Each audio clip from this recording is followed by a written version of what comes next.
বিচুলি দেয় না, শিয়ালা ভুসি দেয় না। ও বলে জীবগুলোকে কি খাওয়াবো? গরু বিক্রি হয়েছিল, তারা আবার টাকা রিটার্ন চাইছে।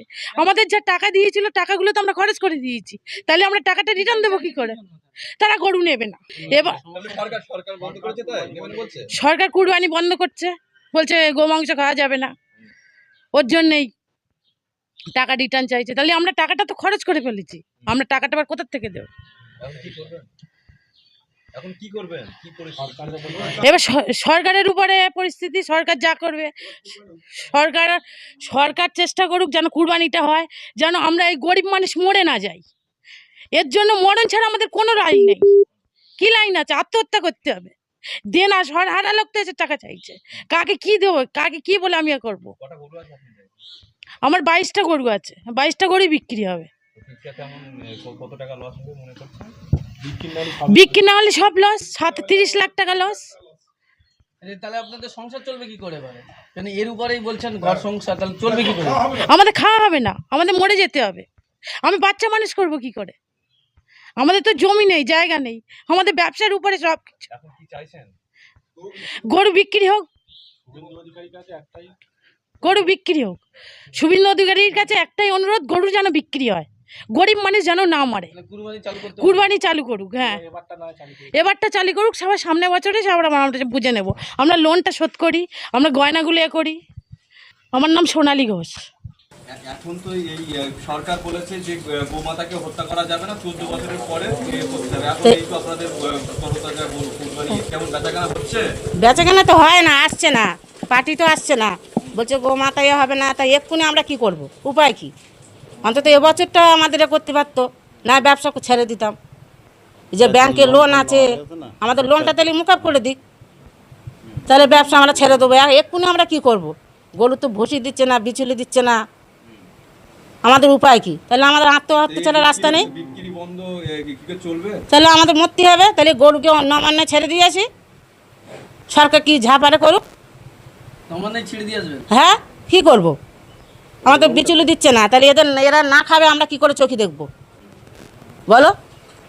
কত টাকার লোন আছে আনুমানিক? আমাদের লোন আছে 10-15 লাখ টাকা। আপনার কাছে কটা গরু আছে? আমার কাছে আছে 14টা। কত টাকা দাম হতে পারে? তা 12-14 লাখ টাকা। এবারে এই যে গরু যদি না বিক্রি হয়, হ্যাঁ বিক্রি হচ্ছে না বলছেন, তো আপনাদের চলবে কি করে? তো চলবে করে, সেইটাই তো কথা। আমাদের তো এবার মরণ ছাড়া রাস্তা নেই, তাহলে আমাদের বিষ খেতে হবে। তো সরকার বিষ দিক, আমরা বিষ খেয়ে মরি, তাছাড়া আমাদের তো উপায় নেই।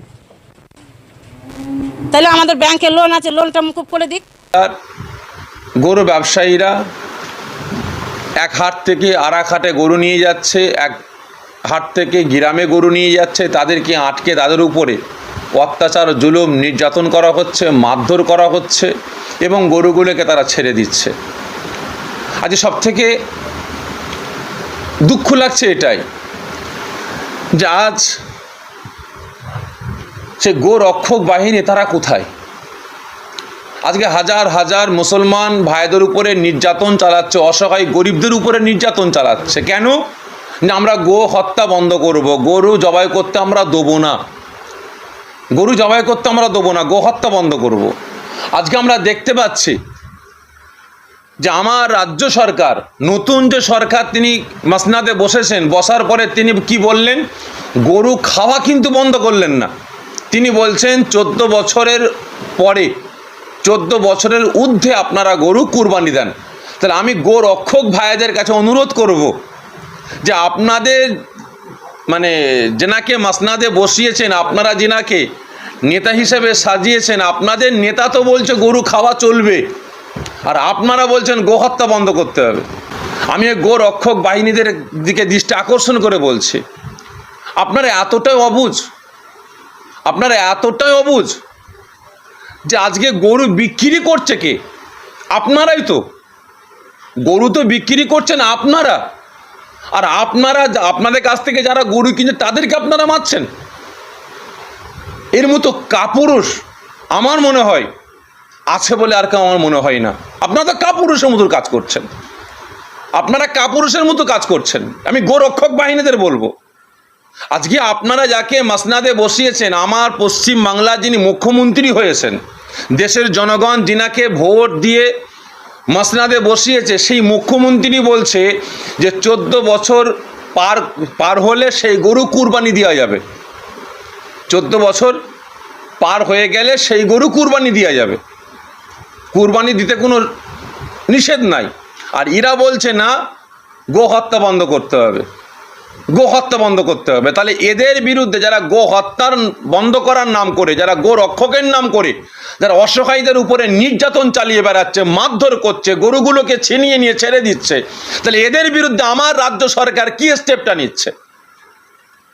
আজকে আমি আমার রাজ্য সহ আমি আমার সারা ভারতবর্ষের সমস্ত মুসলিম উম্মার কাছে আমি অনুরোধ করব, প্রত্যেকের কাছে জোরহাত করে বলবো, সারাটা জীবন আমরা কুরবানি দিয়ে এসেছি, কিন্তু এবছরটা আমি প্রত্যেকের কাছে জোরহাত করে বলবো, আপনারা টোটাল গরু কুরবানি দেওয়া বন্ধ করুন। শুধু গরু নয়, তার সাথে সাথে মোষটাকেও কুরবানি দেওয়া বন্ধ করুন। কারণ গরু দুধ দেয় বলে গরু মা হয়েছে, গরু তানাদের দেবতা, তিনাদের ভগবান। এবং গরুর দুধ যেমন উপকার, গরুর দুধ যেমন প্রত্যেকটা শ্রেণীর মানুষ যেমন বিভিন্ন কাজে ব্যবহার করে, ঠিক তেমন মোষের দুধটাও সে একই কাজে ব্যবহৃত হয়। তো অতএব আমরা মুসলমান, এবং আমি পিজা সাফেরি সিদ্দিকী প্রত্যেকটা মুসলমানের কাছে আমি অনুরোধ করব, গরু এবং মোষ আমরা এবছরে কুরবানি আমরা দেবো না। কোনো মানুষের কাছ থেকে, কোনো সম্প্রদায়ের কাছ থেকে আমরা গরু কিনব না। আমরা কুরবানি দেবো, আমরা ছাগল দেবো, ভেড়া দেবো, দুম্বা দেবো, আমরা এগুলো কুরবানি দেবো। কারণ গরু মোষ এটা জবে করা, এই গোস্তগুলো খাওয়াটা ফরজও নয়, অজীবও নয়, মুস্তাহাবও নয়, সুন্নত না। তো অতএব আমরা গরুকে ছেড়ে দিই না। লাকুম দিনুকুম ওয়ালিয়া দিন, তোমার ধর্ম তোমার কাছে বড়, আমার ধর্ম আমার কাছে বড়। আমরা গরু খাচ্ছিলাম বলে এক শ্রেণীর মানুষ এই গরুকে কেন্দ্র করে হিন্দু মুসলমানের একতা, ঐক্য, ভ্রাতৃত্ব, ভালোবাসা আজকে ধ্বংস ধূলিসাৎ করে বেড়াচ্ছে। তো অতএব আমরা মুসলমান, আমরা মুসলিম সম্প্রদায়, আমরা মারামারি চাই না, আমরা দাঙ্গা চাই না, আমরা অশান্তি চাই না, আমরা শান্তি চাই, আমরা সম্প্রীতি চাই। এই শান্তি সম্প্রীতির দিকে লক্ষ্য করে আমরা টোটাল মুসলিম সম্প্রদায় আমরা আজ থেকে ওয়াদা করি যে আমরা টোটাল গরু আর মোষ খাওয়া আমরা বন্ধ করলাম। কারণ আমরা দেখেছি বিভিন্ন জায়গায়, বিভিন্ন জেলায়, বিভিন্ন রাজ্যে আমরা ঘুরি, তো আমরা দেখি যে টোটাল মোষ এবং গরু আমার 85% অন্য অন্য ধর্মের ভাইয়েরা লালন পালন করেন। আর মুসলিম সম্প্রদায়